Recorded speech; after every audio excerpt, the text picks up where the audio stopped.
बनी इसराइल में एक शख्स रहता था जिसकी बीवी बहुत ज्यादा खूबसूरत थी और वो शख्स अपनी बीवी से बेपनाह मोहब्बत करता था। जब उसकी बीवी का इंतकाल हो गया तो उस शख्स को बहुत गहरा सदमा पहुंचा। वो गम से निढाल होकर काफी अरसे तक उसकी कब्र पर बैठा रोता रहा। इत्तेफाकन एक दिन अल्लाह के नबी हजरत ईसा अलैहिस्सलाम का वहां से गुजर हुआ। उन्होंने उस शख्स को परेशान हाल देखकर रोने की वजह पूछी। जब उस शख्स ने अपना सारा हाल सुनाया तो हजरत ईसा अलैहिस्सलाम ने पूछा, क्या तुम चाहते हो कि मैं अल्लाह के हुक्म से उसे तुम्हारे लिए जिंदा कर दूं? उसने फौरन कहा, जी हाँ हुजूर, मेरी यही ख्वाहिश है। हजरत ईसा अलैहिस्सलाम ने उसकी बीवी की कब्र के पास जाकर मुर्दा को आवाज दी तो कब्र फटी और वहां से एक हबशी गुलाम निकला जिसके जिस्म से आग के शोले निकल रहे थे। इसे देखते ही गुलाम ने कलमा पढ़ा, ला इलाहा इल्लल्लाह ईसा रूहुल्लाह। ये मंजर देखकर वो शख्स घबरा गया और बोला, ए अल्लाह के नबी, मुझसे गलती हो गई, मेरी बीवी की कब्र ये नहीं बल्कि दूसरी है। ये सुनकर हजरत ईसा अलैहिस्सलाम ने उस गुलाम को वापस कब्र में जाने का हुक्म दिया और वो दोबारा मुर्दा होकर गिर गया और कब्र बंद हो गई। इसके बाद आप अलैहिस्सलाम दूसरी कब्र की तरफ मुतवज्जे हुए और हुक्म दिया, ए कब्र वाले,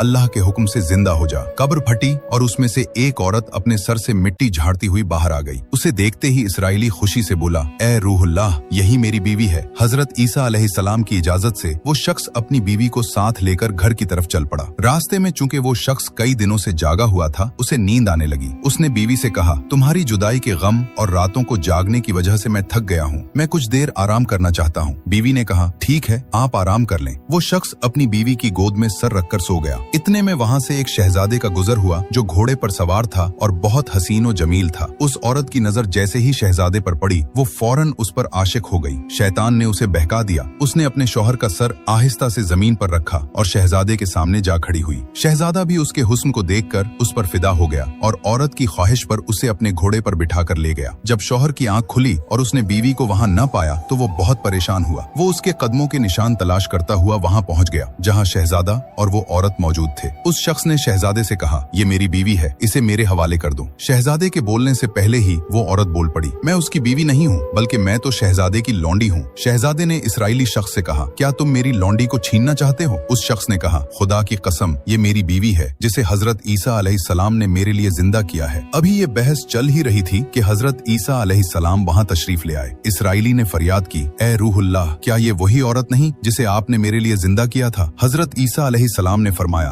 हाँ, ये वही है। ये सुनकर औरत झूठ बोलने लगी, ए रूहुल्लाह, ये शख्स झूठा है, मैं तो शहजादे की लौंडी हूँ। हजरत ईसा अलैहिस्सलाम ने उससे पूछा, क्या तू वो औरत नहीं जिसे मैंने अल्लाह के हुक्म से जिंदा किया? औरत ने रोते हुए कहा, अल्लाह की कसम, मैं वो नहीं हूँ। इस पर हजरत ईसा अलैहिस्सलाम ने फरमाया, जो जिंदगी तुझे मेरे जरिए दी गई थी उसे वापस कर दे। ये सुनते ही वो औरत फौरन मुर्दा होकर जमीन पर गिर पड़ी।